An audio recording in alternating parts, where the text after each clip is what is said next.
Happy Sabbath, my friends. Welcome back to another Solomon's Time with me, Solomon. Romans 8:28 says, "And we know that God causes everything to work together for the good of those who love God and are called according to his purpose for them." God, our Father, sometimes allows things to happen in our lives that seem very bad to us. Things might happen that hurt and disappoint us and make us want to scream.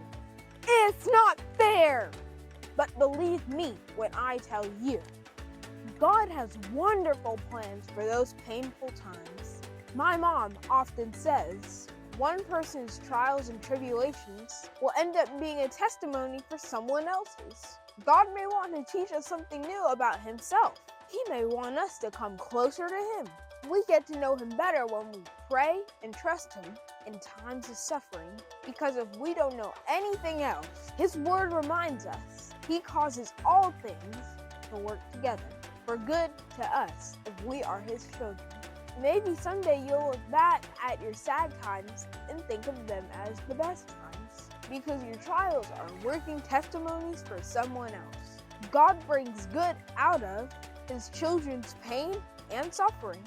All you have to do is just trust him. Alright, my friends, thank you for joining me this week. See you next week. Same time, same place at Solomon's Time. And don't forget to subscribe. Bye!